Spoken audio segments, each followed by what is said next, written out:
Good morning. Welcome to today's New York City Council hearing on the Committee of Zoning and Franchises. At any point during today's hearing, no one may approach the dais. If you'd like to testify today, please see one of the sergeant arms in the back to fill out a testimony slip. Please silence all electronic devices that you may have. Chair, you may begin. Good morning, everyone, and welcome to a meeting of the Subcommittee of Zoning and Franchises. I'm Councilmember Kevin Riley, Chair of this subcommittee. Sorry, you're not first.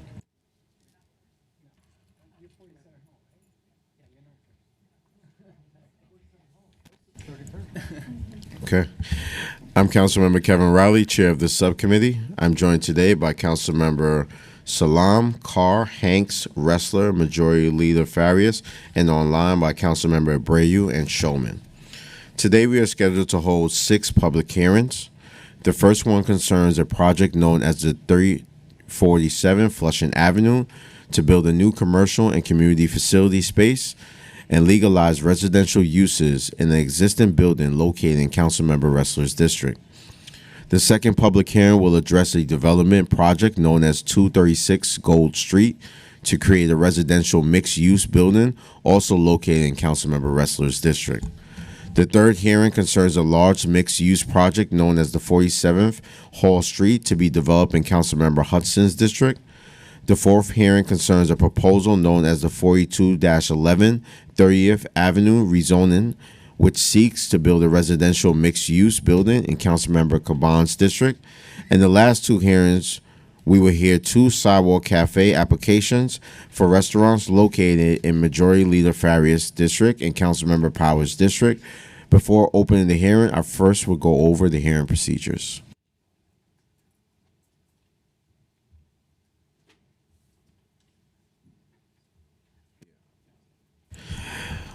I just want to state for the record, we've been joined remotely by Councilmember Moya. I know I just gave the order, but we will be mixing that order up a little bit. We will be hearing the sidewalk cafes a little bit earlier.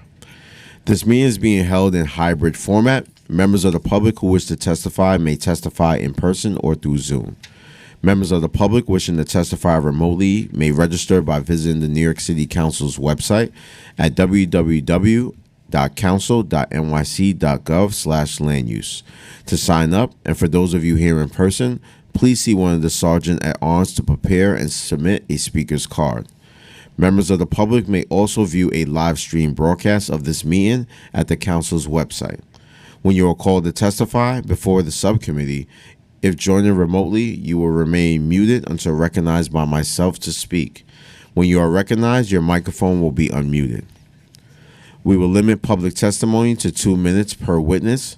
If you have additional testimony you would like the subcommittee to consider, or if you have written testimony you would like to submit instead of appearing in person, please email it to landusetestimony@council.nyc.gov. Written testimony may be submitted up to 3 days after the hearing is closed. Please indicate the LU number and/or the project name in the subject line of your email. We request that witnesses joining us remotely remain in the meeting until you're excused, as council members may have questions. Lastly, for everyone attending today's meeting, this is a government proceeding and decorum must be observed at all times. Members of the public are asked not to speak during the meeting unless you are testifying. The witness table is reserved for people called to testify, and no video recording or photography is allowed from the witness table. Further, members of the public may not present audio or video recordings as testimonies, but may submit transcripts of such recordings to Sergeant at Arms for inclusion in the hearing record. I will now open up the first public hearing on pre-considered LUs relating to the 347 Flushing Avenue proposal by the Navy Yard in Brooklyn. Applicant is seeking to change the zoning for a newly constructed building in the existing manufacturing district to allow additional commercial uses. The proposal would also legalize residential uses located at the eastern end of the block, where the applicant is proposing its new development.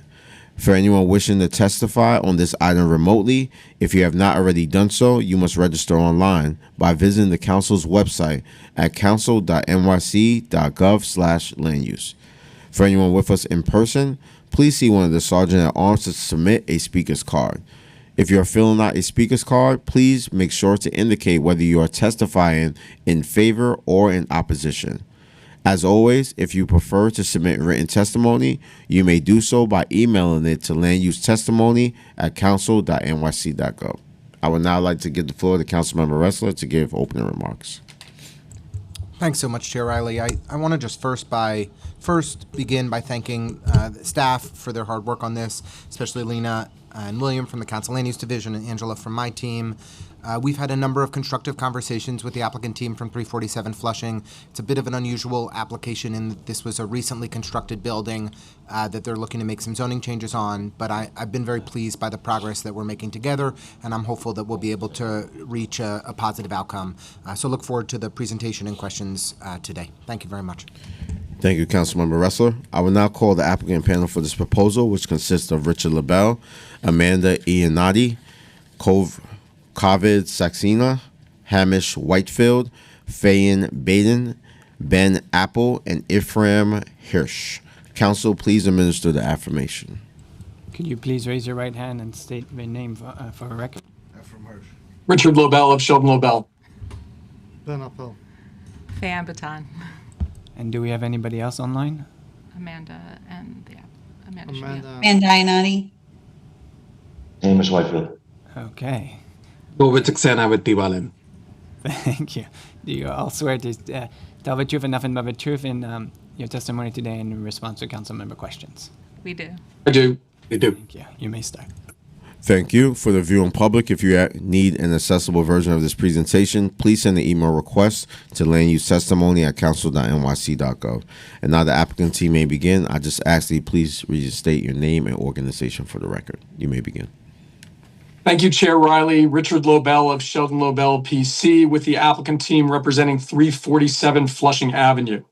Next slide, please. So, Chair Riley, committee members, this is an application, as was mentioned by Councilmember Ressler, to rezone the affected property from an existing M12 to an M15 district. The building that was built at the site to 8 stories was built as of right pursuant to M12 zoning. However, this zoning requires 2 things that are very burdensome in terms of the property. The first is an extraordinary number of required parking spaces, and the second is an allocation of uses which really doesn't fit the community. So if this application is to proceed and was approved, the proposed building here upon rezoning would result in an 8-story building, the same building that exists. However, there would be a reduction in that parking and changes to the interior uses, as we will detail in the application. There would also, as a kind of the side note to the application, be a rezoning of a condo lot to the east of the subject site, which would rezone one condo lot from existing M12 zoning to R71C24. This would have the effect of legalizing residential properties that were granted pursuant to a BSA variance application in 2000. In addition to which, MIH would be zoned and mapped over those properties. The next slide demonstrates the proposed development at the site. Again, what you see is what you get as far as the building is concerned, existing 8 stories plus cellar and subcellar, with the proposed being the same. However, the next row really tells the story. The existing building, 140,000 square feet with a 4.79 FAR, has roughly 58,000 square feet of commercial use and 82,000 square feet of community facility, as well as parking in the subcellar and first floor. Were this rezoning to be approved, the proposed building would now have 163,000 square feet. In that, parking on the cellar level, on the ground floor level, would now be converted to commercial floor area to allow for retail. This would result in a building with 137,000 square feet of retail use, as well as office use above, and 1 community facility floor of 25,000 square feet on the 4th floor. Importantly, the parking spaces here would be reduced from 313 required spaces, an extraordinary number of spaces which are seldom used in effect, and that would be reduced to 86 voluntary spaces, which, as we've detailed along the way, would be sufficient to handle the traffic generated by the site. The next slide shows the zoning map, which again shows the existing M12 with nearby R71. And the next slide is the proposed rezoning in terms of the tax map, again, this one lot would be converted from an M12 to an M15, and the corner lots, roughly 9,000 square feet, would now be R71. The next slide is the area map, which I think tells the story well in terms of why this is appropriate. This site is accessed from both Classen Avenue as well as Flushing Avenue, and is integral to the surrounding residential community. In fact, Brooklyn Community Board 1 voted unanimously in favor of this application, noting that many local residents heavily utilize this property in terms of shopping, and are able to accomplish many different shopping goals and attend many or visit many different retail stores in one location, which actually decreases a lot of demand in terms of local congestion and traffic. In addition to that, there is nearby bulk in the area, including R71 to the north of Flushing and R78 to the south. The proposed building here, again, contextual in terms of these surrounding developed properties. The next several slides shows photographs of the developed building. Again, an 8-story building, which provides parking, which would now be on the subcellar level. And then the slides following these photos demonstrate plans of the building. If you want to keep paging through, you'll see a site plan. Next slide. Sorry, next slide. Great. So you see the site plan situating the property right there. And then in the ensuing slides, the breakdown in terms of uses and the proposal for the site. Again, in terms of the change in uses, there would now be parking on the subcellar level. There would be commercial use in the cellar and first through third stories. Community facility would be on the 4th story and general office would be above. I think that the community board was really keyed into why we feel this is a meritorious rezoning, given the fact that the building here was very challenged during COVID to have many of these spaces occupied by tenants. And really it was seen as being beneficial to the area in terms of allowing for local visitors and shoppers to accomplish their goals at one site. And also we would note that Councilmember Ressler has been integral in our community conversations. And we're hopeful that given the property here, as well as the support of the community board, the Brooklyn Borough President and city planning, that the zoning subcommittee will vote in favor of this application. And with that, the entire applicant team is happy to answer any questions. Thank you, Richard. Given your building includes mostly commercial and community facility uses, why are you seeking to map a higher density manufacturing district rather than a commercial district? And do you plan to introduce manufacturing uses? So we don't intend to introduce manufacturing uses. The reason for the M15 is that a C district would also allow for residential use, which is not the goal here and also means something very different in terms of demands in the local area. This area is well established in terms of surrounding residential. This property itself is really not appropriate for that. So in terms of available commercial use and allowing for a vast reduction in parking, the M15 was determined by city planning and as confirmed by our office to be the optimal zoning district for this separation of needs. You recently constructed this building under the community facility allowed by the current M1-2 zoning district. Now you're seeking a rezoning to allow more commercial uses rather than use the building for community facility uses. Why did you not seek a rezoning first? And why this change? It is very usual to first construct a building and then seek a zoning change. Sure, Councilmember Riley. So truthfully, this is a very unique type of rezoning, and typically we would come to the council before building a building like this. This building began construction in 2019, prior to COVID. The upper stories were intended to be populated by medical office. The difference actually between M15 and M12 in terms of these available uses is that while community facility is the predominant use in an M12, commercial office can be the predominant use in an M15. So we did indeed populate the 4th story with community facility. However, it became clear that we were going to be unable to populate community facility use on the floors above. This resulted in vacancy of the building approaching 60%, and the building was close to economic failure. the application here would indeed save the building and allow it to have productive uses. The distinction between the districts in terms of uses is great, but in terms of bulk is not great. The bulk that's permitted pursuant to the M12, close to a 5 FAR, and the commercial FAR under M15 is a 5. So in essence, we fully intended to move forward with this as an as-of-right project, but after COVID and the vacancy of the units above, we were forced to modify and request the rezoning. Thank you, Richard. Can you help me better understand how the residential building was built, given that the current M1-2 zoning district does not allow residential uses? Of course, Chair Riley. So those buildings were built pursuant to BSA variance granted in 2000, and the buildings were built in 2004. Those buildings were built based upon a very different set of criteria. BSA variances are granted on hardship. At the time, the applicant, which was not the owner of this property, made an application to BSA that there were economic challenges facing that property in terms of environmental remediation and such, given the M status of that property. So at the time, BSA felt justified in granting a residential variance.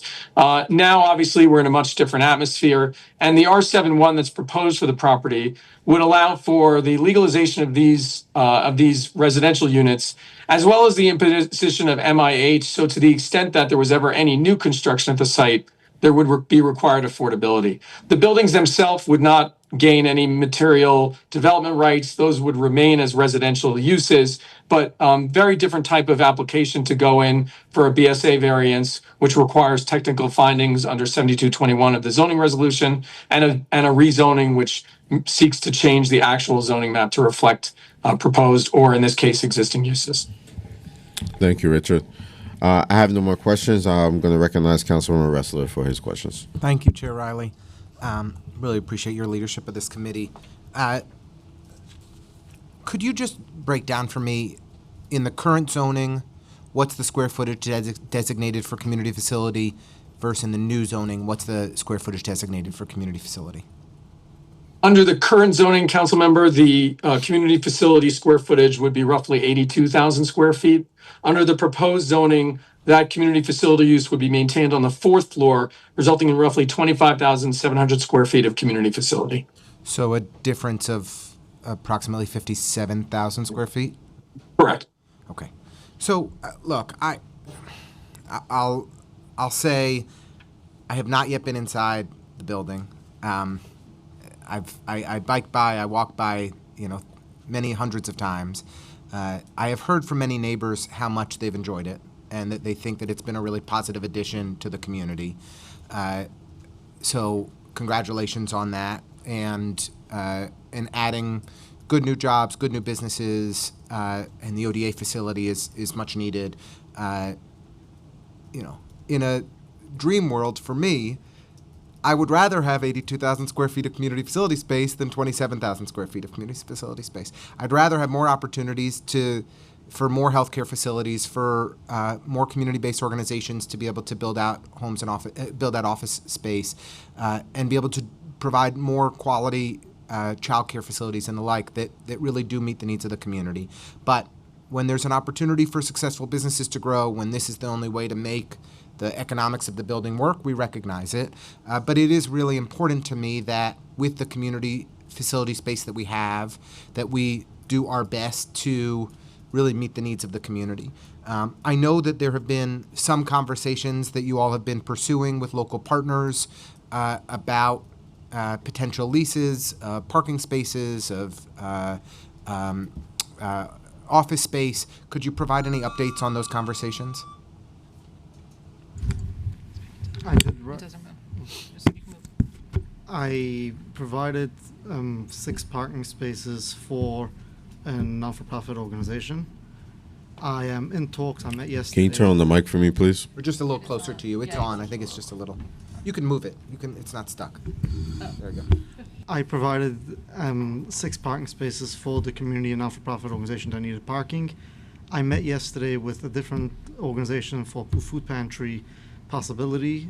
We marked out locations that are possibly viable. They came back to me last night asking how we could go about it, how we'll enter it. I told him that I got to obviously discuss with my attorney, which I did actually today in the morning. He's Great. going to look into it. Great. I'll have an answer hopefully later today. I will be in touch with David from their office. Great. Well, I just want to say, providing parking spaces for the Shomrim, which do, an excellent job in advancing community safety for the people of Williamsburg, is an enormous service to the community.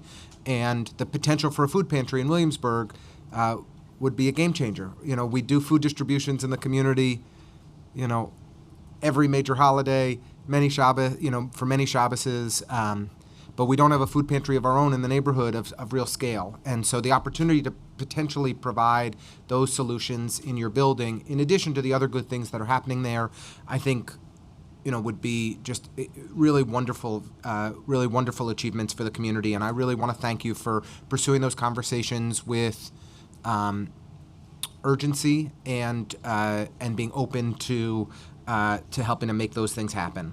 I'll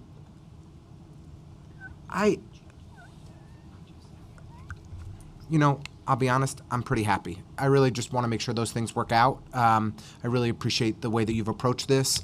And let's just stay in active communication in advance of this coming up for a vote, because if we can work these things out, I think we're in a great place. Thank you very much. Thank you. I'm looking forward to writing work.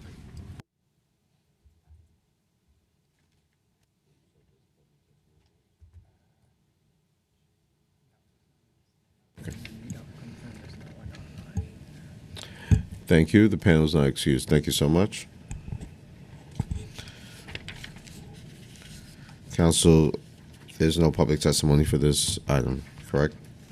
Correct. Just confirming that there's no one in the room here for 347 Flushing, and I don't see anybody online. There being no other members of the public who wish to testify regarding pre-considered LUs relating to 347 Flushing Avenue proposal, the public hearing is now closed and the items are laid over. I will now open the public hearing on pre-considered LUs relating to the 236 Gold Street proposal in downtown Brooklyn. Applicant is seeking to build a new 14-story mixed-use residential building with about 114 apartments. Mandatory inclusionary housing will be mapped as a part of this application, so approximately 29 of the apartments will be permanently affordable. For anyone wishing to testify on this item remotely, if you have not already done so, you must register online by visiting the council's website at council.nyc.gov/land-use. For anyone with us in person, please see one of the sergeants at arms to submit a speaker's card. And if you're filling out a speaker's card, please make sure to indicate whether you are testifying in favor or in opposition.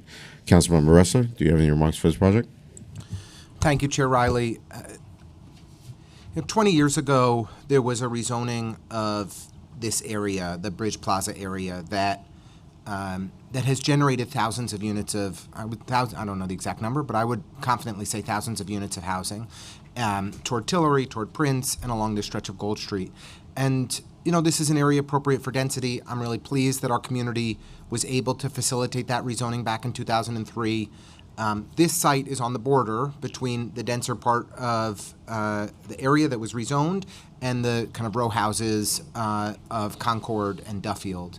And so, adding a large building here has been very disconcerting to the neighbors in the immediate proximity who believe that this will have negative impacts on their quality of life, their light, their air.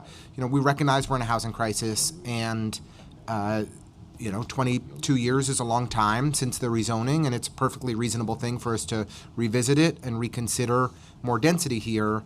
But we have a dynamic where the community is really upset, where the land use committee voted against it, where the community board voted against it, where we've had meetings with the Bridge Plaza Civic Association, and they are, red hot mad over this proposal. So I want us to find a path forward here, but we have not yet identified how we're trying to work effectively with the community to reach a compromise that everybody can hopefully live with. And I hope that we'll make some progress on that in the hearing today and beyond. Thank you, Councilmember Ressler. I will now call the applicant panel for this proposal, which consists of Richard LaBelle, Amanda Iannotti, Fayen Beaton, Ari Jungreis, Madi Stern, German Sent, Olga Abinader, Matthew Sloan, Yoshi Tenenhouse, and Joel Schwartz. Council, can you please administer the affirmation? Okay, so let's start with the people online. Could you please raise your right hand and state your name for the record? Richard Lobel of Sheldon Lobel PC. Who else is online? Matt Sloan of Matrix New World Environmental. Harry Jongris from the Architect's Office. Anyone else? It's I'm Eastern. Is German Sen or Olga Abeneider or Joel Schwartz online? Joel Schwartz on. Okay, Olga won't be on today. okay. Thank you. Did I hear Yoshi Tenenhouse? Three here. Okay, okay. Sorry, just going through the list here. And Amanda Agnanati, yeah? She's not gonna be No, she's not here. Fayan is here. Okay, could you all please raise your right hand? Do you swear to tell the truth and nothing but the truth in your testimony today in response to council member questions? I do. I do. I do. Okay, thank you.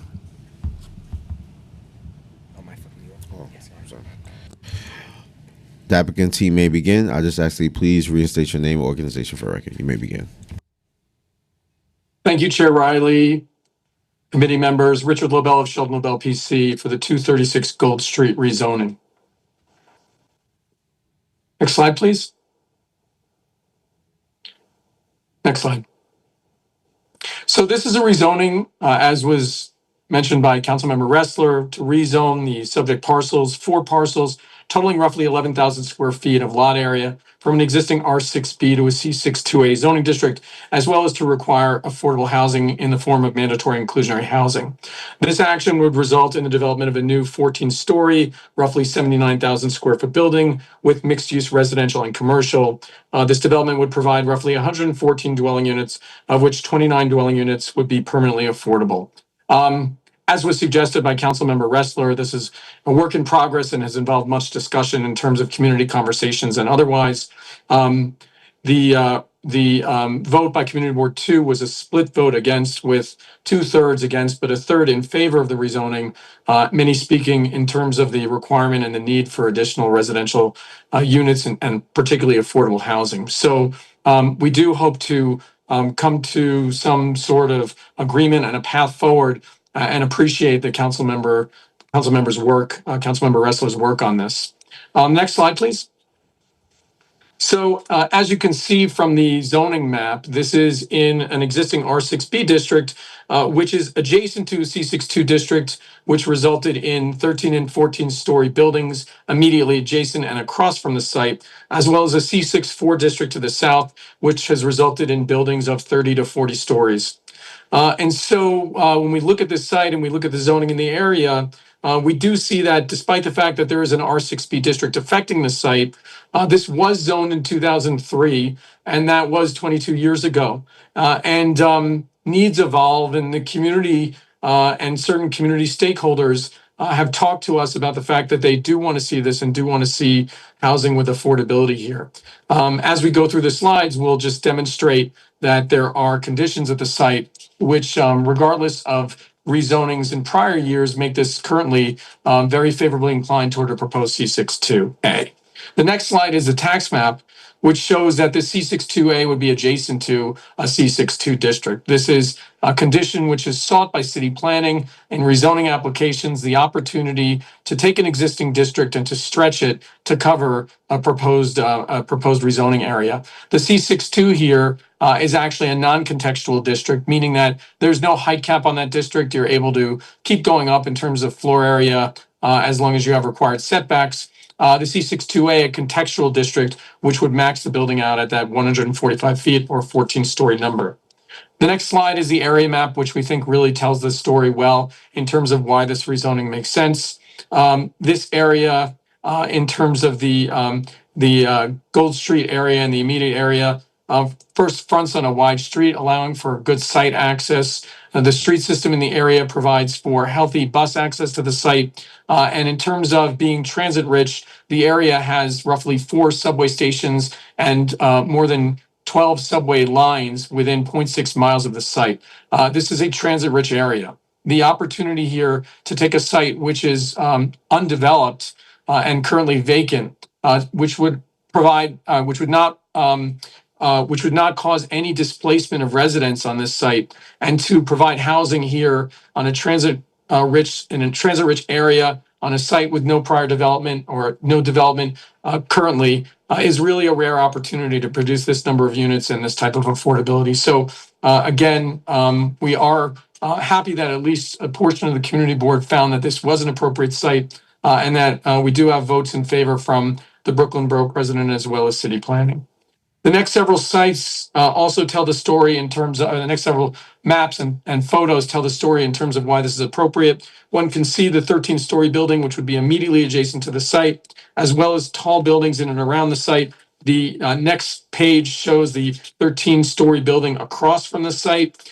And one of the things to note as we page to the next slide, which shows some proposed renderings of the site, is that we have performed environmental analyses in accordance with this project. Matthew Sloan is on the phone with us right now from Matrix. And the truth is that the shadows that would be cast by this building and other iterations of this building are quite similar to those that would be cast in terms of an as-of-right development. When we look at City of Yes and the R6B district that is now changed to allow for a 6-story building, much like the building that is on the side of the northernmost side of the property as shown in this rendering. That building and 6-story buildings across the site would produce shadows that, with the exception of very select times during the course of the year, would produce very similar shadows in terms of the effect of light and air on rear yards. So, again, we do look forward to working with Councilmember Ressler and community stakeholders on a going forward basis, but we try to be cognizant of the fact that, we, from an environmental standpoint, we do fall within the context of the area and are cognizant of these concerns.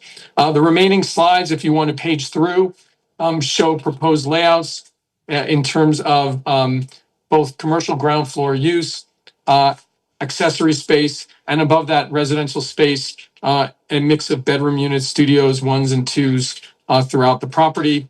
And of course, we would note that pursuant to MIH, any of those affordable units numbering 29 units in an option 1 scenario would be placed throughout the building and would benefit from larger unit sizes as well as being present on higher floors, which is one of the great qualities of MIH. So I think to conclude this portion of the proposal, we do look forward to continuing to work on this ongoing project and really thank Councilmember Ressler to date for all the work that has gone into this. We know that oftentimes these applications are not easy, but the applicant team here is committed to trying to make this work. And with that, we're happy to answer any questions. Thank you, Richard. Can you discuss the proposed unit size breakdown for me? Sure. Dan, if you can, or if the council can return to that, one of the last slides that was put on the screen showed the unit breakdown.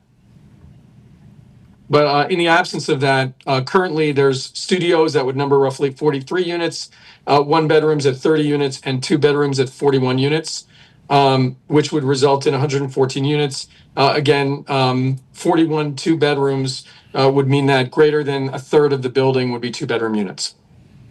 Is there a reason why there are more percentage-wise studios?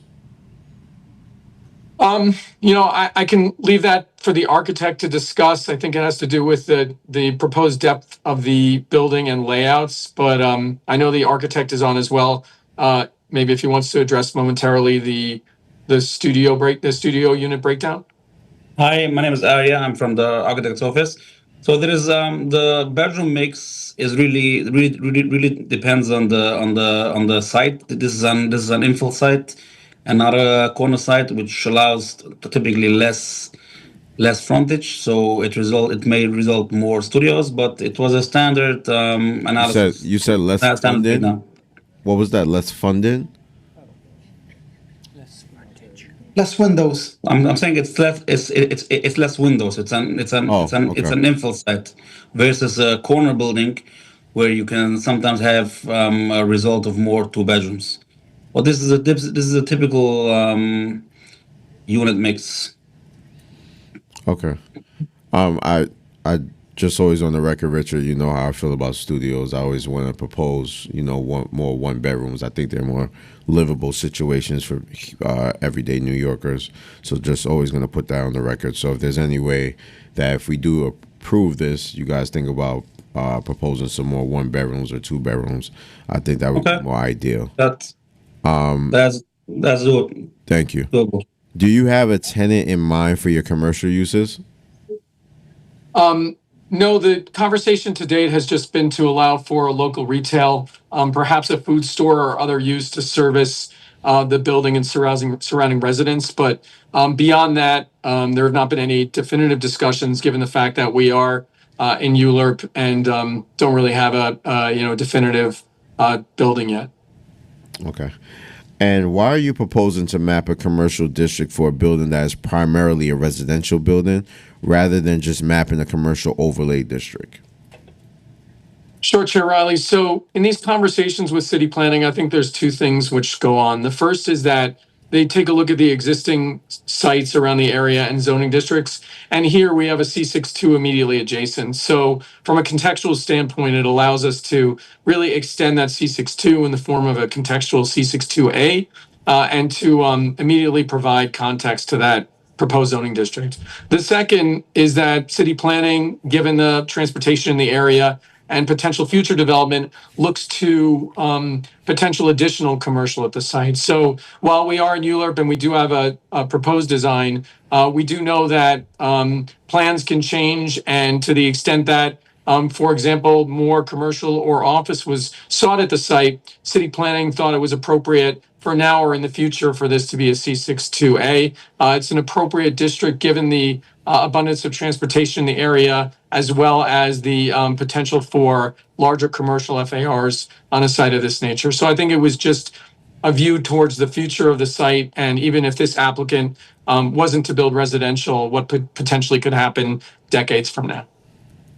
Thank you, Richard. I would now like to recognize Councilmember Ressler for his questions. Thank you.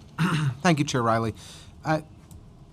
The community in Bridge Plaza has repeatedly expressed concerns about the height in the bulk as out of character for the Bridge Plaza area and contrary to the land use principles outlined in the 2003 Bridge Plaza rezoning. How have you responded to these concerns? So, council member, we've met several times with the Bridge Plaza Association, and we've heard their concerns and have tried to make changes to reflect those concerns. I think it's been a challenging time given the fact that there were statements on the record by the neighbors which basically said that they weren't really interested in any rezoning of the site and were just interested in seeing an as-of-right building. I think that the applicant internally has looked at various building designs that would potentially reduce the height of the building in certain places. I think kind of one of the things we've been thinking about is, we respect the discussions that went on in 2002 and 2003. At the time, there were discussions around whether or not it would be appropriate for some type of historic district or some type of other district which would forcefully limit the heights in that area and limit building design. That was not done at the time. This is an open district in terms of historic importance and landmarking. It was not chosen to be so conditioned. And so this property has remained vacant for, vacant and underutilized or unutilized for over 20 years. So, Richard, the landmarking question has no bearing on this vacant lot. The vacant lot wasn't going to be part of a landmark district. We've gone back and forth with the LPC. We met with the chair of the LPC just yesterday again to request further consideration of landmarking of the Bridge Plaza area. They've denied our requests previously, including earlier this year, because, while there are clearly a handful of homes on Duffield and a handful of homes on Concord that would likely meet the standards for a landmark district, both sides of each of those streets do not. And so it's challenging to create a historic district when it's a kind of subset of the homes within the area. But that's not germane to to the question we asked, I think that's separate. I understand that neighbors would probably prefer that this site was zoned for row houses. They would be happy if row house construction or kind of townhouse construction was built here. But has there been any effort to reach a sort of compromise with them that, to move forward? Other than the conversations that we've had with them, responding to their communication with Community Board 2 and internal revisions of the proposal that would result in a reduction in stories, we have not put anything on the record that address those concerns. On a going forward basis, in the event that we're able to do so and that conversations proceed, we're happy to do that. It's just up to this point, we have not done so. Okay. How would you, I think you included this kind of step-down approach in your proposal, but how would you work in this plan to try to reduce the shadow and kind of impacts on the adjacent homeowners, particularly on the Concord Street side and toward the corner at Duffield and Concord? So I think that there's certain benefits of City of Yes, which were not really fully utilized in terms of our proposal right now. And what those would allow for would be for distribution of the bulk, additional distribution of the bulk to the north side of the property, where formerly there was a heavier required step down, as well as potentially shifting some of the bulk into the rear of the property. This would allow for a reduction in height, which would, as has been reviewed by our environmental consultants, would result in decreased shadows over the rear yard. So I think that there are things we can do that haven't been fully explored or at least fully presented that we've looked at internally that we're happy to present on a going forward basis. How do we guarantee that in the zoning that there'll be a meaningful step down? Yeah, it's hard. I mean, I know that we've been in this position before, council member, because we have an applicant here who's proceeding in good faith, who has done other developments in the area and who is trustworthy. But I know that there is, our discussions around, holding a developer's feet to the fire. So we like to rely on the goodwill of our applicant. And a letter in the record that says that they're going to do what they're going to do, to the extent that, that's where we start. And to the extent additional assurances are required, we discuss those. Is there anything you want to put forward on the record today about how you can guarantee in the zoning a meaningful step down that could try to alleviate some of the concerns that have been identified? Yeah, the problem I think is that it's not addressed in the zoning district. So we have zoning districts where, for example, there's requirements that if you pair two zoning districts, you're required to do commercial use on the ground floor, or you're required to have certain considerations in terms of design. So is it something we talked about as an applicant team? Yes. But in terms of the record and on a going forward basis, I think we'd be more comfortable discussing those directly with you, with local neighbors, to make sure that to the extent we have a rezoning here and have an approved application, that everyone walks away confident that the applicant is going to obey their obligations. I just want to be very clear that as council members, we're charged with negotiating these projects, and when we leave it up to the goodwill of applicants, we get burned the vast majority of the time. And so my expectation is that we identify crisp, clear, binding agreements in the zoning resolution for how we can guarantee a meaningful step down so that you don't have a 14-story tower immediately next to the townhouse on the corner, and that we create a thoughtful design that incorporates the building into the neighborhood and bridges, as is appropriate for Bridge Plaza, bridges the, wasn't that cute? Oh my, Crystal Hudson, we love you. That was on the record. That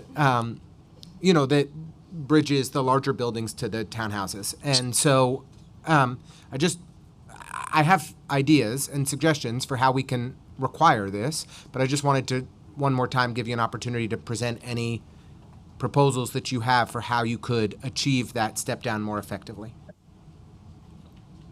Yeah, I think it's a sensitive topic, and I know my applicant is here to discuss this. I don't want to go on the record as offering anything without of this which is a serious undertaking. Just to say that we can commit to that on a going forward basis, and would look for ways to do that. But I just want to be careful about saying that right now, because we don't want to. What we don't want to do is go back on our word and make promises we can't keep. We would look forward to working with your office to do that. I want to be sensitive to the applicant in terms of this. Fair enough. We look forward to those conversations. We'll have those promptly. I think the other thing I just want to ask, there's no community facility space in this building. There's a large new development for a growing neighborhood. What, if any, commitments or intentions does the applicant team have to kind of help meet the needs of the growing neighborhood? Yeah, I know my applicant is in the room today, so I'd say that given the building envelope, I think that there is the opportunity there. I don't know whether or not the applicant team has any other comments in terms of the opportunity for a community facility. Or investments in the community to meet the needs of a growing neighborhood and the additional 115 plus odd units that will be added. Anything you'd like to add? We're open to this conversation. Okay. Something you brought up in the past, and we said Just speaking to the mic.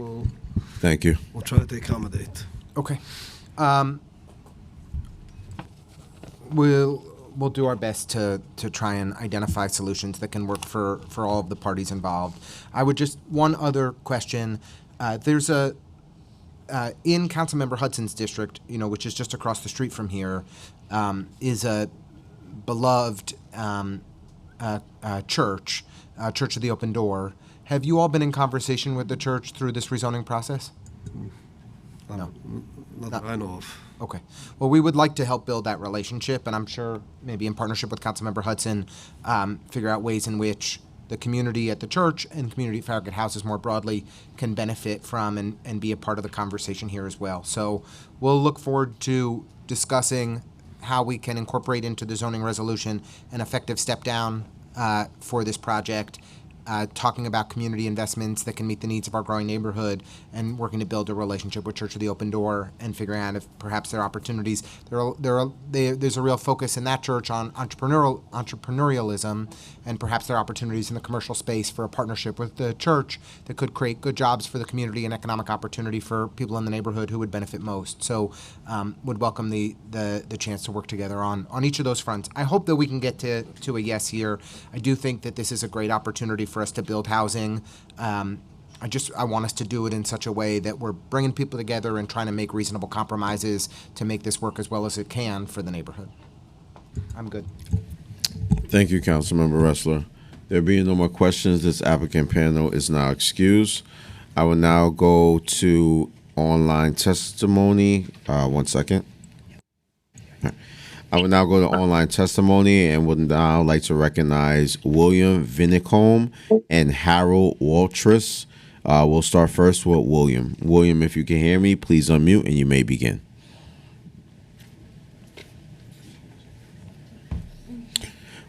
William Vinicombe. You may begin. Yes, good morning. Good morning. Good morning, and thank you for your time. My name is William Vinicombe, and I live on the block at Duffield Street in a house that was in my family for over 100 years. I am also a former chair of Community Board 2, and I had the Land Use Committee of Community Board 2 for over a decade at one time. I have 3 points I'd like to talk about today. I'd like to talk about the Community Board's involvement with this area, Bridge Plaza. I'd like to talk about what has changed.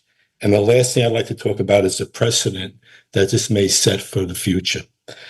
So number one, Community Board 2 in 2003, in partnership with City Planning and the local council member at the time, worked to rezone Bridge Plaza from a manufacturing to a residential mixed-use district.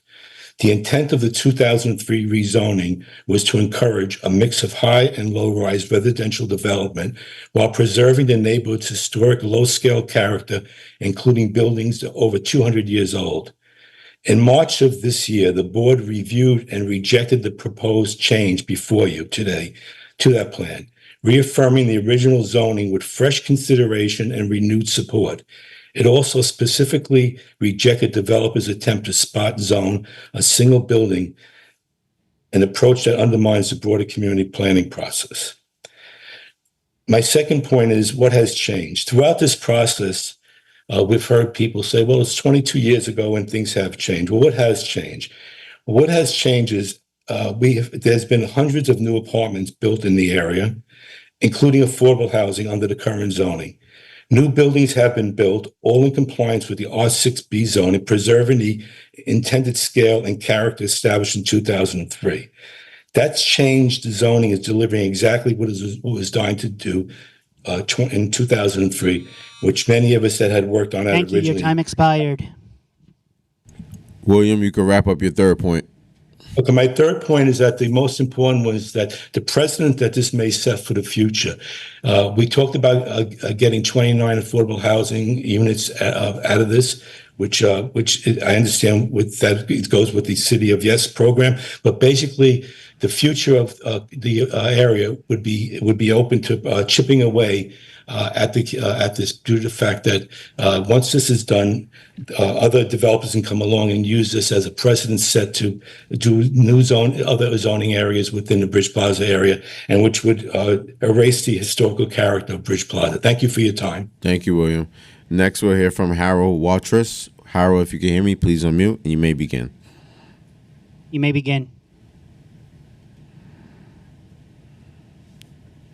Harold?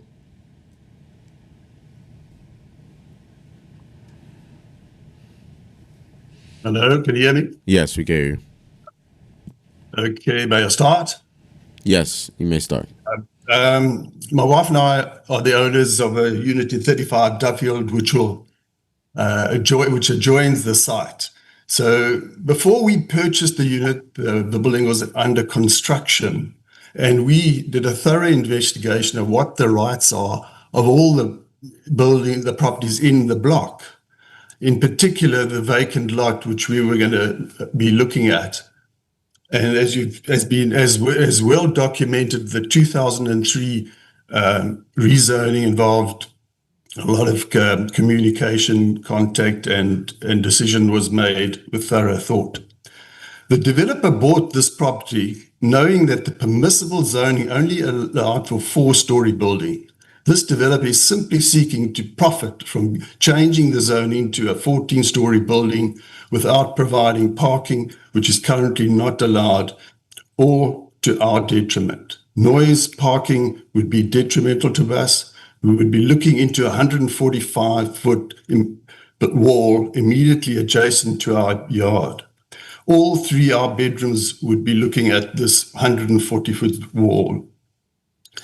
It would be totally unreasonable to change the zoning for this property after the community worked tirelessly alongside the New York Council Department of Planning to create a long-term plan that would maintain the character of our low-rise neighborhood while allowing for reasonable height-rise development on Tillery Street. A 14-story building is inappropriate and will dramatically change the landscape, overshadowing our homes and destroying neighbors' character.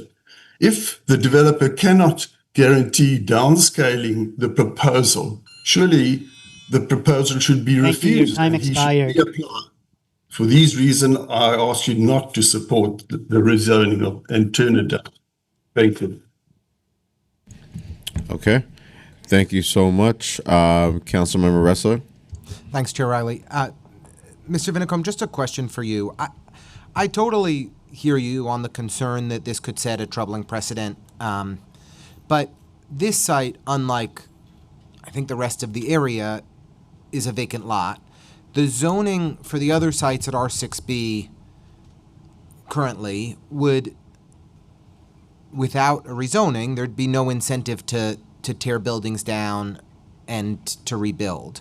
So, I think I want to be clear as the council member on the record in saying that I'm not interested in rezoning the row houses of Duffield Street and Concord in the other portions of Bridge Plaza. I don't think there should be an incentive to tear those buildings down for new development. You want to see the precedent. They didn't do it. Sorry, this was a question for Mr. Vinicom.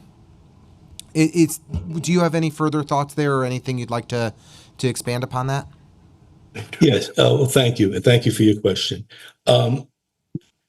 There's some vulnerability there because there are some owners that own more than one building that are adjacent to each other. So that could be a problem in the future. It is a very small neighborhood. And the fact is that while, your support and others at the community board and city planning and maybe at the borough president, somewhat in the future, but 5 years from now, there's no guarantee holding this, and somebody coming along with the kind of very need for things that's going on politically right now. It could set a precedent that somebody will come along and say, well, listen, we did it over here. There's some property that has a bit of a C62 on it now, and that has been rezoned that goes up against the backyards. And we're right back where we are here. Just so it's very, to just for 29 units to be able to, and I understand, but we under the zoning, we've added, it's been successful. We added affordable housing. So for 29 units to jeopardize or maybe set a precedent for the future, that'll actually wipe out the neighborhood. I mean, think about Vinegar Hill, the waterfront places where if we allow things like this to go on over time, will just be erased. So that's my concern.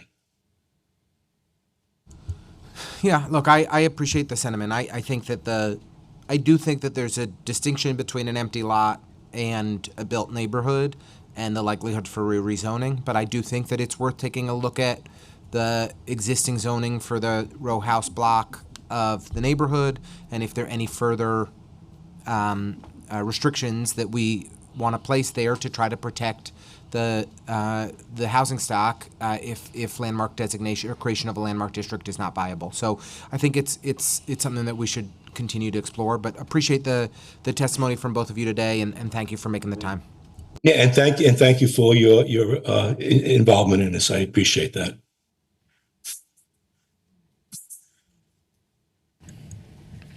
Thank you, Councilmember Ressler. There being no other members of the public who wish to testify regarding the pre-considered LUs relating to 236 Gold Street proposal, the public hearing is now closed and the items are laid over.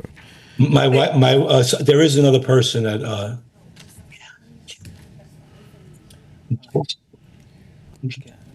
Hi, my name is Nancy Vinicom. I live in Bridge Plaza in a house that has been in hold our on, family. Ms. Vinico, hold on 1 second. Okay, sorry. I registered. Ms. Vinicom, are you identified as the iPhone that's signed on, or are you just with your husband? I'm using the same as my husband.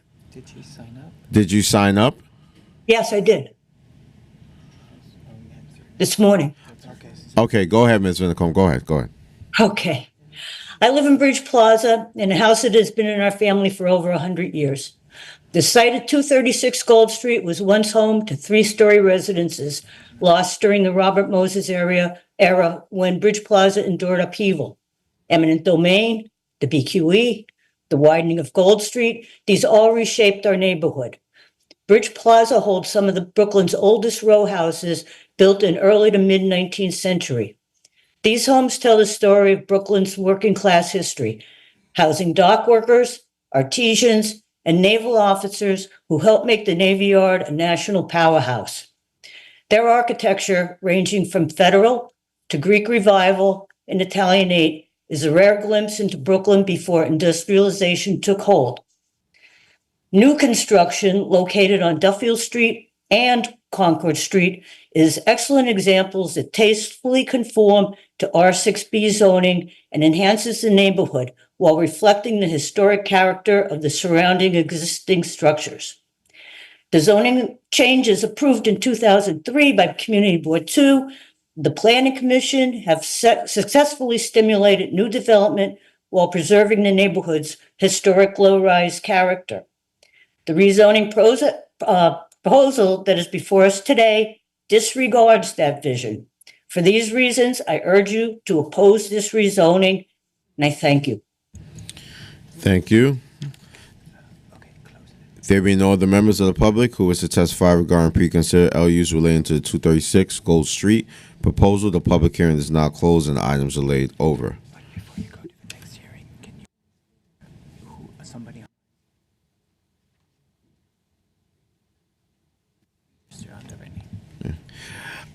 Just before I move on, there's somebody online registered as an iPhone. Please re-register and switch your name to the name that you will be utilizing to testify. Thank you.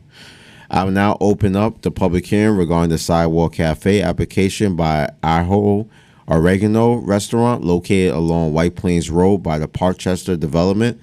Applicant is seeking to place 5 tables and 10 chairs along the sidewalk in front of the restaurant. For anyone wishing to testify on this item remotely, if you have not already done so, you must register online by visiting the council's website at council.nyc.gov/land use. And for anyone with us in person, please see one of the sergeant at arms to submit your speaker's card. I would now like to recognize the Majority Leader Farias for her remarks. Thank you, Chair Riley. And thank you to my colleagues on the subcommittee. Today's hearing provides an important opportunity to ensure applications submitted under the new Dining Out New York NYC program meet the standards of safety, transparency, and community accountability that this council and our constituents expect. As members of the council, we must review sidewalk cafe applications thoroughly, especially when public right-of-way, pedestrian safety, and local business impacts are at stake. Today, I'm raising specific concerns about the sidewalk cafe application submitted for Aho Oregano Restaurant in District 18. First, we need to closely examine the actual distance between the proposed sidewalk cafe and the fire hydrant located to the right of the establishment. The application states a 10-foot distance, but based on our on-site observations, the hydrant appears to be much closer, possibly within the 8 feet or less range that must be explicitly disclosed in the application. To ensure that this application and our land use process accurately reflect the street, we must clarify this point. Second, there are clear inconsistencies between the materials submitted in the application and what exists on the ground. The site drawings submitted suggest that there will be 2 doors left and right of center along the front of the sidewalk cafe. However, photos submitted in the same application show only 1 door at the far right of the sidewalk cafe. This matters because if a second door is added to the left, it would place exiting pedestrians directly into the active work zone of National Rims and Tires, where mechanics frequently move equipment between the building and the street. This poses a risk to both patrons and passerbys, which should be taken into consideration with the site plans. Additionally, the cafe setup currently in use at the location looks completely different than the drawings and images submitted to the subcommittee. This inconsistency further calls into question the transparency and materials of this application. We need to know what is the actual intended layout and how does it reflect or contradict what is already in operation. Finally, I must raise the fact that according to photos taken by a member of my staff last week, there is already an operational sidewalk cafe at the site, despite no official application for a sidewalk cafe having been submitted from District 18 since the launch of Dining Out NYC, let alone for Aho Oregano Restaurant. If accurate, this means the sidewalk cafe has been set up and is in operation illegally. This is deeply concerning and warrants further investigation by DOT and any relevant enforcement agencies. I want to be clear that I support outdoor dining when done correctly, when it respects pedestrian space, meets safety codes, and engages with both the local community and the Dining Out NYC program. But we can't allow applications to move forward when there are serious discrepancies, unanswered questions, and signs of noncompliance. Thank you, and I look forward to the applicant and the work focused on to address a lot of these concerns in full. Thank you, Chair. Thank you, Majority Leader. Unfortunately, there is no applicant signed up to present a testimony. I actually do love this restaurant, but I have to agree with everything that you just stated. I will now move on to public testimony. I will now recognize Angelica Perolata and Joel Casado. We'll first begin with Angelica. Angelica, if you can hear me, you may begin, and you will be given 2 minutes to testify.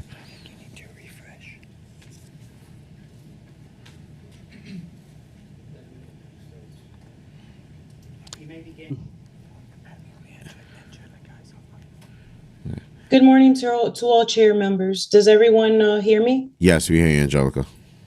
Okay. Thank you for the opportunity. I just wanted to share that all the points that Mrs. Arias mentioned are valid, and we will work to rectify this. We have updated site plans. I just was unclear as to where I could have uploaded that. So I guess at the conclusion of this hearing, I can definitely email those updated plans. In terms of us operating currently, we had received an email, which I can also forward with the updated drawings, that we have a temporary license. I will check again to make sure, because I know that some of the emails were sometimes emailed with our other business in mind, that we're concurrently applying for sidewalk seating as well. But it was to our understanding that we were approved. But yes, I agree with all the points made, and rest assured that we'll work with everything to make sure we're in compliance. Thank you. I appreciate you being on here and stating that. You and I, if you can reach out to my office so we can connect on getting everything up to date and looking at the current site plans. I live in the area, and as Councilmember Chair Riley has stated, we both love this restaurant and would like to see you folks in compliance, as well as where we can find additional benefit in the area, we can do so. So I look forward to working together. Thank you very much. And again, I also would like to extend an invitation for all who wish to dine with us. Please welcome. We want to show you what we created, and further discuss, future plans, even with expanding the space that we're working with our landlord. I did want to mention, Ms. Farias, I'm sorry. I did try to reach the number that was on the email regarding the public hearing, but it has been out of service. I'm not sure if there's an updated number that you can provide. It's probably a council number, but you can always reach out to the majority leader's office, and they'll be able to assist you with that matter. Okay. All right. All right. Thank you. And thank you so much. There being no other members of the public who wish to testify regarding the sidewalk application, the public hearing is now closed and the item is laid over. I will now open the next public hearing regarding the Sidewalk Cafe application by Maconian House, located along 83rd Street on the Upper East Side. The applicant is requesting to place 4 tables and 8 chairs along the sidewalk in front of the restaurant.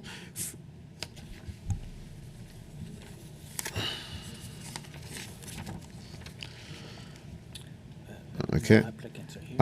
No applicant is here, and the council member is in support of this application. So this is open and shut, everyone.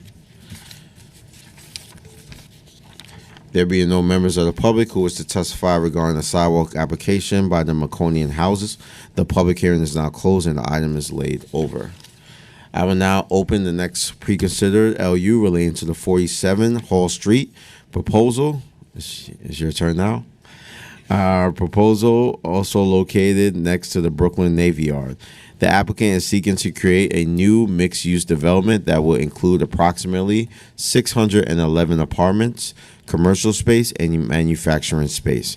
These uses will be spread across a new building and existing building, some of which will be converted to residential use. Mandatory inclusionary housing will be mapped as a part of this application, so approximately 153 of the apartments will be permanently affordable. I would now like to recognize Councilmember Hudson for any opening remarks. Okay.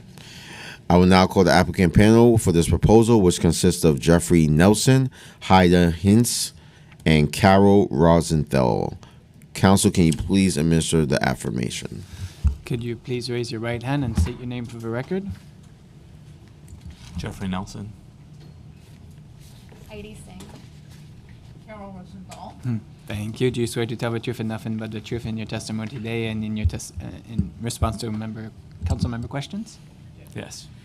Thank you. I just please that you please reinstate your name and organization for the record. You may begin. Good morning. I'm Jeff Nelson with RXR. I'm joined by Heidi Singh with RXR and Carol Rosenthal, who's land use counsel at Fried Frank. Next slide, please. So we're here to talk about the 47 Hall Street rezoning. Next slide, please. 47 Hall Street's located in the Wallabout area, proximate to Clinton Hill, between Clinton Hill and the Navy Yard in downtown Brooklyn.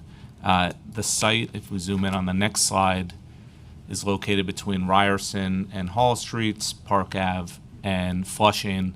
Park is where the elevated BQE is located. It's a campus that's a full block. It's 10 buildings, as we'll show you on the following slide, and obviously located right next to the Navy Yard, a major job center for the city. So RXR acquired this campus in 2016. It's about 2.6 acres in total. It consists of 10 commercial buildings, A through J. It reads as kind of more contiguous, but in fact 10 separate buildings.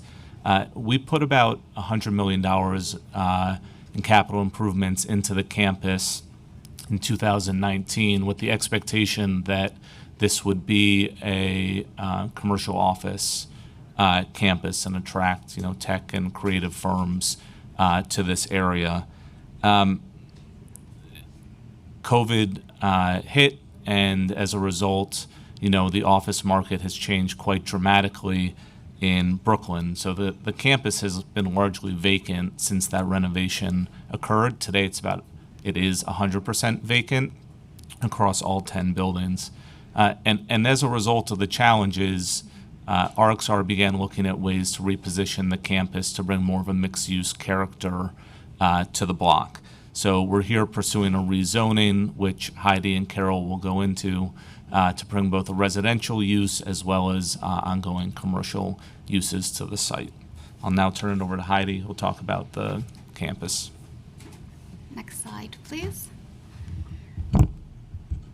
So when looking at the campus, we saw an obvious opportunity to redevelop buildings A and J as they're currently underutilized.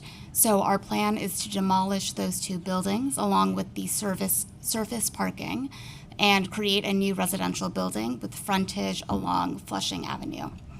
For the balance of the site, we plan to convert building B to residential, buildings C and D to self-storage, and because we wanted to maintain a mixed-use character on the site, retaining buildings F, G, H, and I for commercial uses. Next slide, please. So here is the existing and proposed developments in plan view. Buildings A and B would be residential, as shown here in yellow. There would be 620 residential units, 150 to 180 of which would be permanently affordable. Buildings C and D, as shown in dark blue, would be self-storage. There would be roughly 100,000 square feet of commercial uses spread across buildings F, G, H, and I, as shown in light blue, and there would be nearly 50,000 square feet of residential, a portion of which is shown here in red in building E. Next slide, please. So as illustrated in the proposed ground floor plan, it was very important for us that the site have a strong relationship with the surrounding community. So as you can see, we have activated nearly every corner on the site with retail uses, targeting local businesses as well as tenants that would serve the community members. There is an existing plaza between the new residential building and the commercial buildings. that we expect would be activated as well as used for the residential entries for the buildings.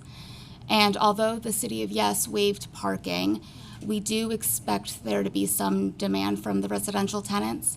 So we have utilized the lower floors of Building B, which are not well suited for residential uses anyway. So we're planning roughly 60 parking spots there with an entry off of Ryerson Street. Next slide, please. And so here's a view of the proposed development looking from Hall Street. As a reminder, on the left is the new residential building, and in the foreground you'll see the existing commercial buildings, which we think are better suited for pre-built suites, as well as maker spaces targeted towards smaller commercial tenants.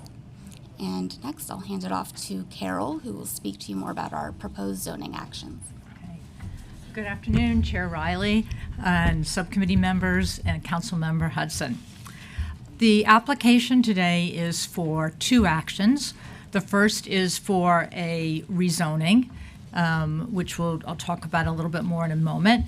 And the second is for a text change to create a new mandatory inclusionary housing site, as well as an MX27 mixed-use district.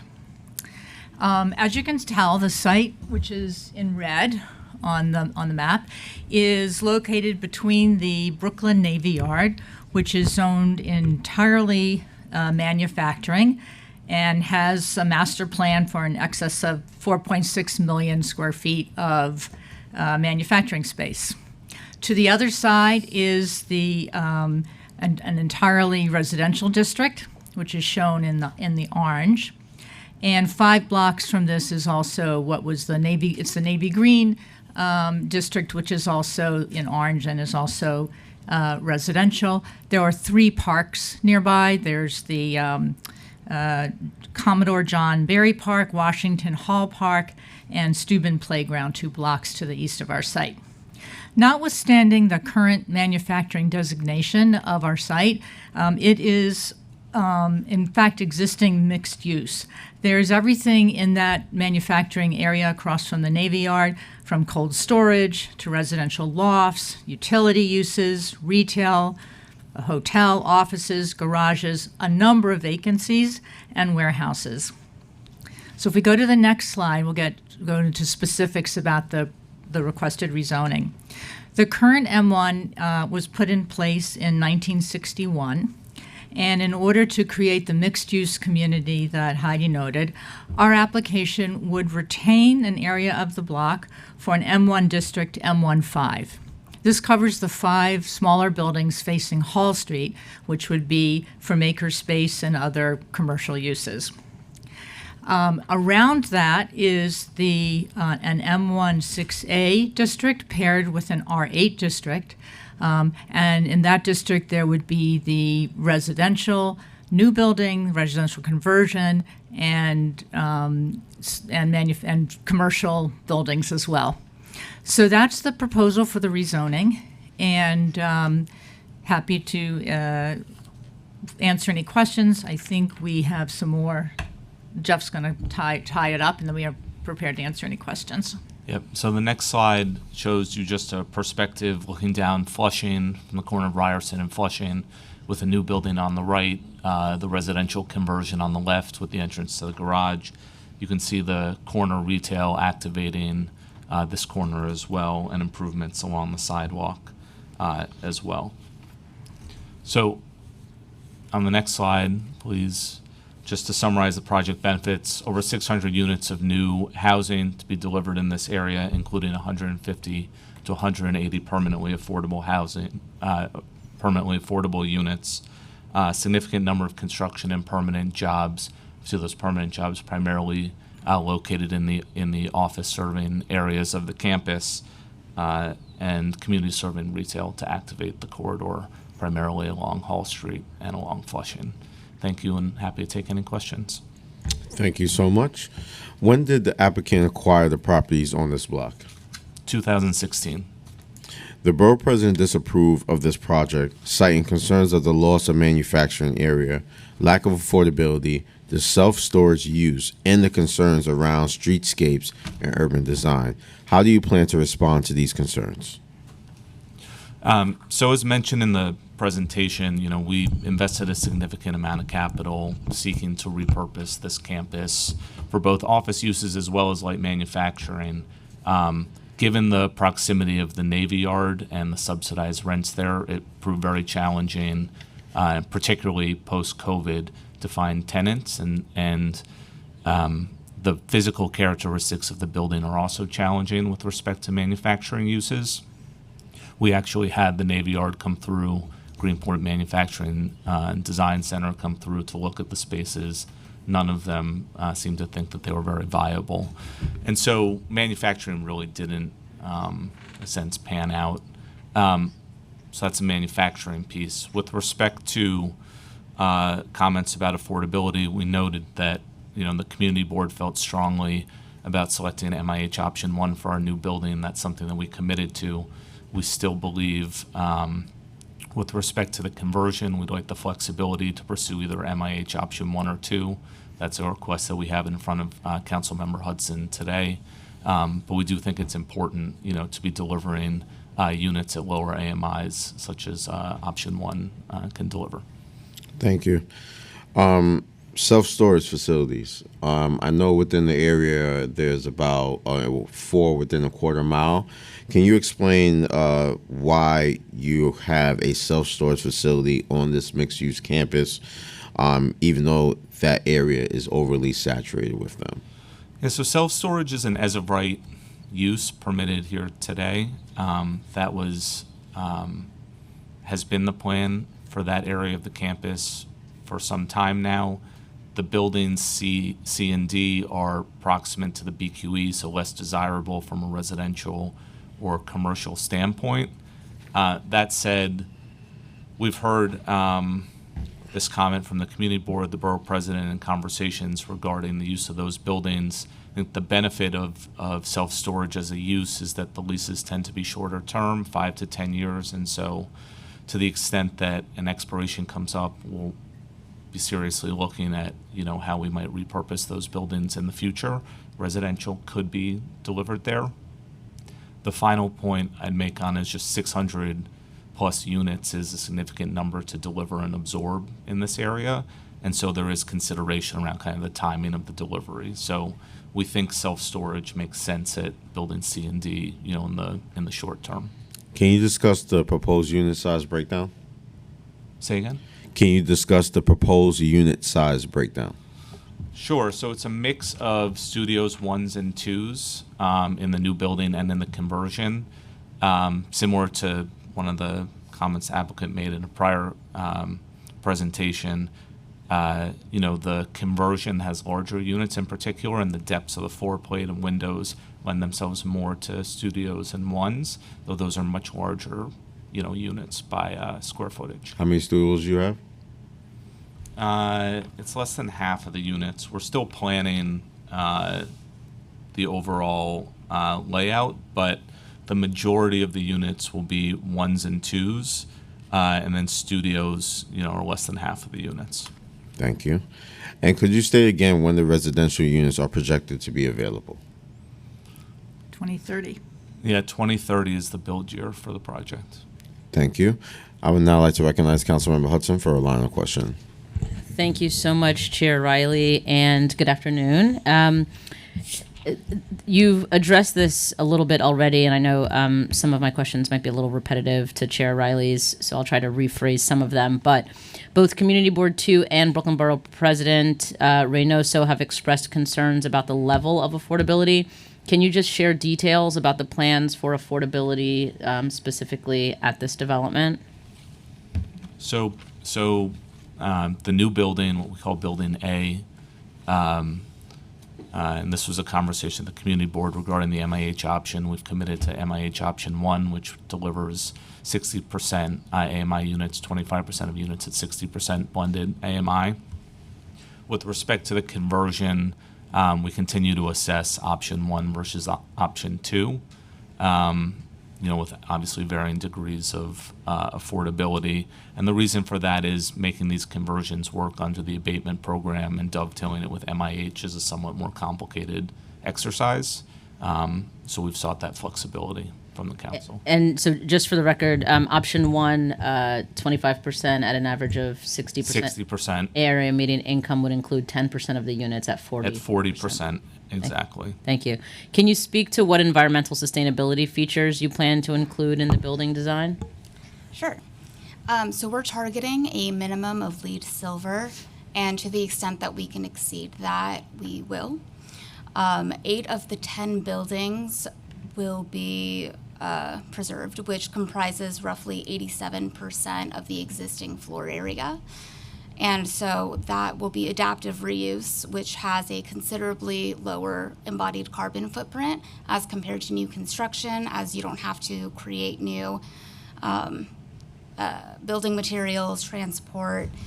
There are also a number of landscape terraces on the site that will help with stormwater management, as well as mitigate the urban heat island effect. And do I keep going? Or? Yeah. Okay.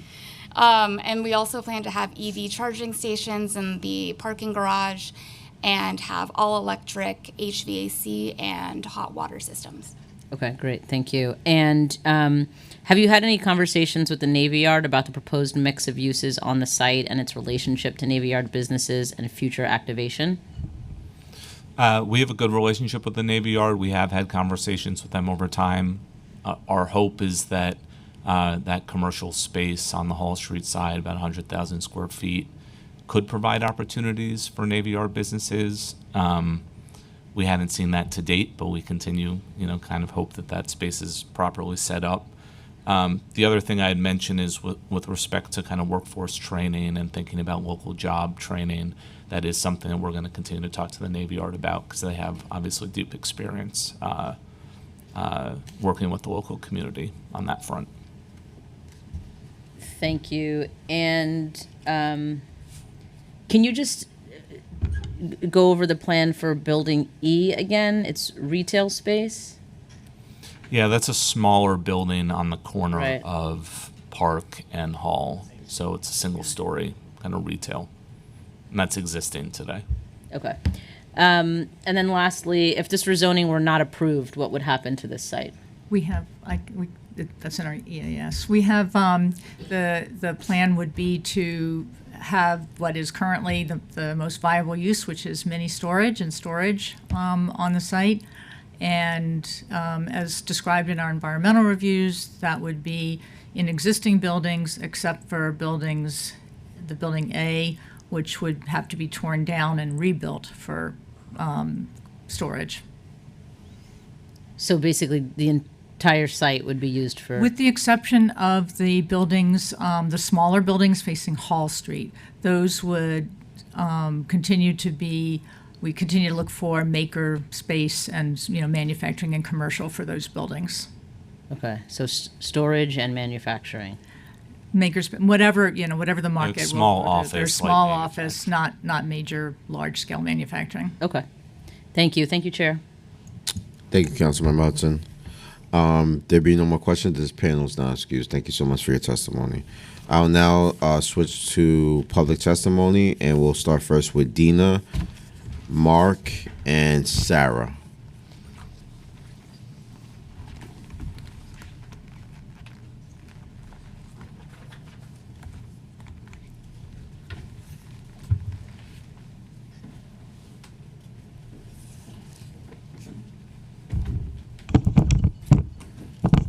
We'll begin first with Dina. Sure. Hello, my name is Dina Rabiner, and I serve as Senior Vice President of Innovation and Strategy at the Brooklyn Chamber of Commerce. The Brooklyn Chamber of Commerce is a borough-wide membership and economic development organization dedicated to helping businesses through 4 channels: promotion, support, advocacy, and convening. The Brooklyn Chamber and its affiliate organizations, the Brooklyn Alliance and Brooklyn Alliance Capital, provide direct business services, technical assistance, and support programs to help businesses grow. I'm here today to express the Chamber's support for the proposed rezoning of 47 Hall Street. This development reflects an innovative approach for a neighborhood that has lacked significant investment given its location between the Brooklyn Navy Yard and the BQE. The planned mixed-use development will include a significant amount of housing, including affordable housing, on a superblock that currently has none. The block-long campus would also introduce ground-floor retail and commercial space and activate a public plaza and pedestrian corridor while revitalizing a long-neglected part of the city. The area, sandwiched between the BQE and Flushing Avenue, will benefit from the introduction of a mixed-use campus and a great example of how new zoning can help spur economic development. Introducing a livable, usable superblock with ground floor retail in a neighborhood lacking options will usher in a new era of community connectivity north of the BQE. The Brooklyn Chamber believes that this project will be a great benefit to the surrounding neighborhood, and we are in full support of the rezoning. Thank you. Thank you. Sarah? Hello, my name is Sarah Pennenberg, and I'm here representing SEIU Local 32BJ to testify in opposition of the zone rezoning at 47 Hall. 32BJ is the largest union of property service workers in the country, representing over 175,000 members, 90,000 in New York City. 32BJ members work and keep city buildings, stadiums, airports, and public facilities safe, clean, and running. 32BJ is fighting to ensure that property service in residential, commercial, and security sector in New York are offered sustainable, family-sustaining wages and benefits so people who keep New York safe and clean can afford to live in buildings that are built there. To date, RXR has not been able to make a commitment to any of the property service jobs, including security at this development, and those would be not good family-sustaining jobs. And just to reiterate, we represent a large slew, about 25,000 security guards that represent and protect New York. We represent those members and they work in those buildings. We are looking to secure an agreement for that workforce. We are asking the City Council Subcommittee on Zoning and Franchising to vote no on this project because we are concerned that it will be bad jobs to Brooklyn, not good jobs that 32BJ fights for. And we call on RXR to demonstrate a commitment to good jobs by using responsible contractors that provide industry standard wages and benefits to security, residential, and cleaners at this specific 47 Hall property. Thank you so much for your time. Mark? Good afternoon. My name is Mark Leonalina, the Senior Director of Real Estate and Economic Development at the Downtown Brooklyn Partnership. Although 47 Hall is just outside of our district boundaries, we strongly support this rezoning because of its broader potential to benefit surrounding neighborhoods. The proposed mixed-use campus brings over 600 units, including over 25% affordable, many of them family-sized, along with new retail, office, and community space. This directly supports the ongoing need for more housing near major employment hubs. The site located just across from the Brooklyn Navy Yard, which provides subsidized industrial space and continues to grow. The local housing is essential to support the workforce fueling that growth. Importantly, the plan responds to longstanding community priorities. It delivers pedestrian connections to adjacent neighborhoods, traffic calming, an active and safe 24/7 streetscape, retail, and public space. RXR's proposal will transform an isolated, underutilized block into a vibrant and connected part of Brooklyn. We believe this project is a smart, community-focused investment in the borough's future, and I urge your support for the rezoning of 47 Hall Street. Thank you. Thank you. Councilman Hudson, you have any questions? All right. There being no questions, this panel is excused. Thank you so much. Next panel we'll call will consist of Frank and Tosha. And we'll begin first with Frank. Good afternoon, Chair Riley and Councilmember Hudson. My name is Frank Clark, Director of Government Relations at the New York Building Congress, NYBC represents over 500 organizations and 250,000 skilled tradespeople dedicated to the growth and prosperity of our city, and we strongly support the proposed rezoning and redevelopment of 47 Hall Street. RXR's plan transforms a 2.6-acre predominantly vacant site into a vibrant, mixed-use community offering more than 600 new homes, including over 150 permanently affordable units alongside commercial and job-generating retail spaces. Planning to create a public corridor from Flushing to Myrtle Avenue through activation of public plazas demonstrates a strong commitment to the public realm investment, extending the impact of the project beyond the development itself and into the lives of the valued community members. Over 60 permanent parking spots for residents and commercial use, indoor bike storage, connections to MTA transit lines and bus routes, and ferry access through the Navy Yard, the development offers a range of transportation options appealing to a diverse array of residents. This is a shovel-ready blueprint for exactly the kind of equitable growth New Yorkers have been demanding, growth that preserves historic character while unlocking new opportunity, growth that brings jobs, housing, and vitality to an area long isolated by planning decisions of the past. The economic upside is real and immediate. More than 500 construction jobs and 350 permanent positions, paired with long-term investment in streetscape improvements, transit access, and small business space.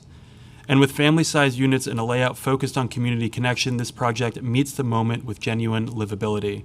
We urge you to approve the rezoning of 47 Hall Street and help bring this transformational project to life. Thank you. Thank you. Tosha? Good afternoon, Chair Riley and members of the committee. My name is Tasha Miller, and I am the president of the New York City Black Chamber of Commerce. Thank you for the opportunity to testify today in support of the proposed rezoning of 47 Hall Street. Our chamber is committed to creating opportunities for Black-owned businesses and advancing economic mobility by working families across all 5 boroughs. That's why we view this project as not just a development, but a reinvestment in a community that's been overlooked for far too long. 47 Hall reflects an innovative, forward-looking approach to revitalization. For too long, the area between Brooklyn Navy Yard and BQE has been underutilized. 47 Hall presents a chance to change that by transforming a largely vacant site into a vibrant, mixed-use campus that includes retail, commercial space, and critically, hundreds of units of mixed-income housing with family-sized units. This is the kind of thoughtful, inclusive growth our community needs. The plan also preserves space for light manufacturing and creative businesses. Uses that reflect the identity of the area. Nearly half of the site remains non-residential, including areas that will retain M-only zoning.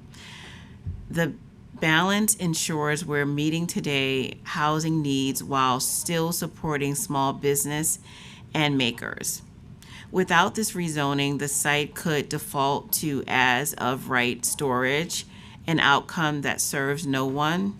With it, we get jobs, housing, small business opportunities, and community reinvestment. We urge the council to support this rezoning. It's a model for equitable, forward-looking development. Thank you so much. Thank you so much for your testimony. You're not excused. Thank you. There being no one else here to testify on preconsidered LUs relating to the 47th Hall Street proposal, the public hearing is now closed and the item is laid over.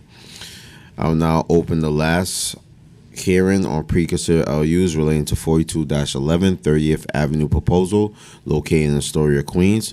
Applicant is seeking to develop a new residential mixed-use building that will have approximately 28 apartments.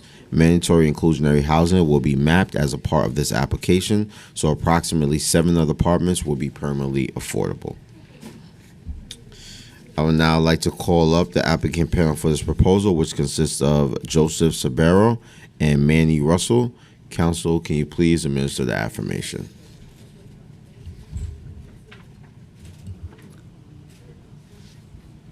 Good afternoon. Can you please state your name for the record?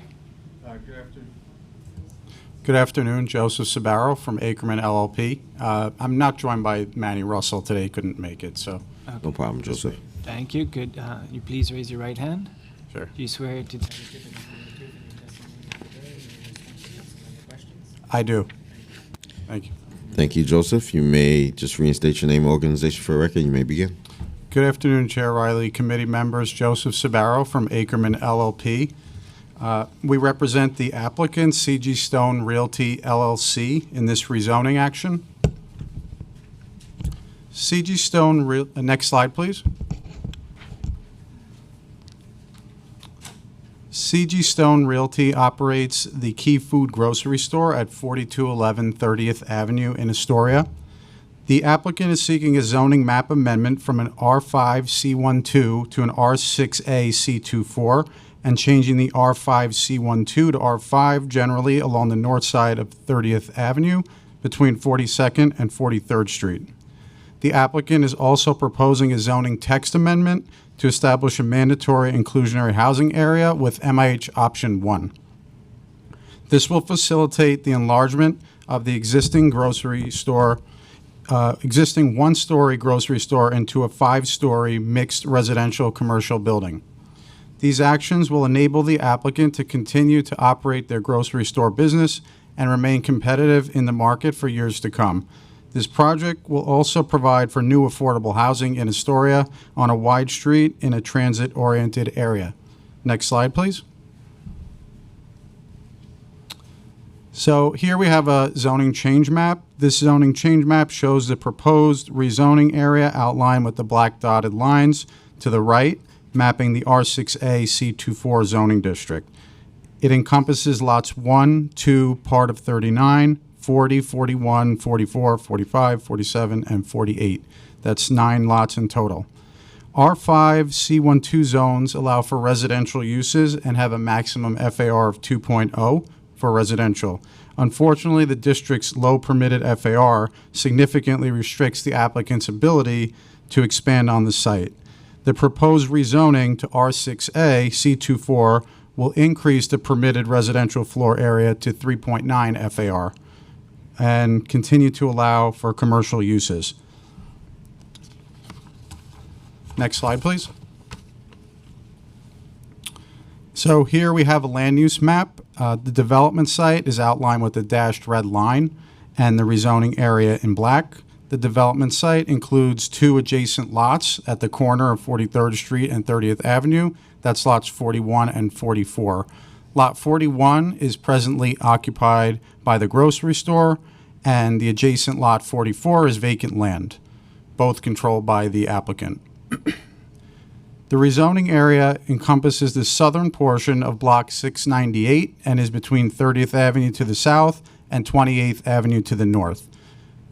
For context, 30th Avenue is a key east-west corridor, and it forms the southern boundary of the block. Existing land uses in the surrounding area primarily include mixed-use and commercial buildings along 30th Avenue and Steinway Street, with mostly residential use on the mid-blocks, ranging from 1 to 5 stories in height. Next slide, please. Here we have a photo of the development site, taken looking to the north from 30th Avenue. You can see the vacant lot 44 to the left and the grocery store adjacent at the right. Next slide, please. So a little bit of information about the proposed development. The enlarged building will be 5 stories, rising to a height of 60 feet. It will have setbacks along 43rd Street and also 28th Avenue. It will have 39,916 square feet of floor area in total at a 3.9 FAR. It will also have 15 residential bike spaces, and we're proposing a green roof with recreation space at the 5th floor for building tenants to enjoy. It will also include solar panels along with stormwater bioretention system to reduce runoff, improve water quality, and help cool the urban environment. The building will have 28 dwelling units in total as designed, including approximately 7 MIH units under option 1. This will include a mix of studios, 1-bedroom, 2-bedroom, and 3-bedroom apartments, and I will show you a breakdown of those units by size in the next slide. The project will also facilitate the expanded grocery store on the ground floor, an additional 2,768 square feet with a new entryway, increased capacity, and an improved layout for business operations. And it will also have additional accessory storage in the cellar. Here we have a rendering of the building looking from 30th Avenue to the north and 43rd Street. You can see the grocery store at the corner with the 4 stories of residential above. Next slide, please. This is an illustrative site plan. We will have setbacks, as I mentioned, on 43rd Street and 28th Avenue. The residential and commercial entrances will be located along 30th Avenue on the north side, as you can see here. Next slide, please. Here we have the illustrative first floor plan. Again, you can see the commercial and residential entrances along with the improved store layout for the business. Next slide, please. And last, we have an illustrative massing showing the commercial at the ground floor with the 4 residential stories above. Next slide, please. So this is a proposed illustrative unit distribution with percentages of the total project. So again, 28 units in total with 7 MIH. Under option 1, 25% of the residential floor area will be restricted at 60% AMI with 10% at 40. And the 7 MIH units will be distributed across 40, 60, and 80% AMI income brackets. Next slide, please. And this is the illustrative unit distribution with the percentages of the total. I would note that the applicant is providing a large percentage of family-sized 2- and 3-bedroom units. It's 57% of the total. And in response to feedback from Community Board 1, we increased this from 38 to 57%. This concludes my presentation, and I'm happy to answer any questions. Thank you. Thank you so much. I just have a few questions. Your initial filed application proposed 32 units. However, today you're proposing 28 units. What accounts for the unit count change? Thank you for the question. So in response to feedback from Community Board 1, they requested us to limit the amount of studios in the project and increase the number of 2-bedrooms. So we basically combined a number of the studios, and we wound up with 28. So thank you. I just want to stay for record. I'm not against studios. I just think that in New York City, I think more people will find livable situations with 1-bedrooms opposed to having more studios. I know the objective is, housing as much people as possible, but we want to make sure we're housing people in dignity. And I just personally believe that 1-bedrooms are, more a livable situation than studios. So I appreciate the approach that you guys took to make sure that you're producing more livable units. Thank you. So the amount actually, it was originally proposing 12 studios, and we're down to 4 now. And we had 4 2-bedrooms, which are now 8 in total. So great. Definitely larger family size units. Thank you.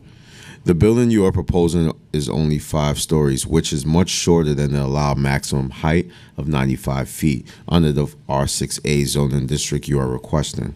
Why are you not proposing a district with a shorter height?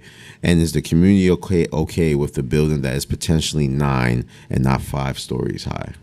So for this project, the R6A we thought was most compatible what's in the neighborhood. In 2021 and also in 2023, 2 sites, one to the north and one to the south, were rezoned to R6A. So I think it just fit the context of the building, the area well. And we're also, the additional floor area that we get through the R6A is being accommodated within the 4 residential stories that we're proposing. So the building envelope here doesn't allow for higher, and it's not the applicant's intent to build to the 9 stories. So This was the proposal that we discussed with the community board, and they were comfortable with it. Okay. And the site is currently a supermarket. What will happen to the supermarket during construction? So the intent is to remain open as much as possible. Construction will hopefully start in 26 or 27. And again, response to concerns from the community board, this grocery store is a vital part of the community. There are not many in the district, so it was important to them that it remain open as much as possible.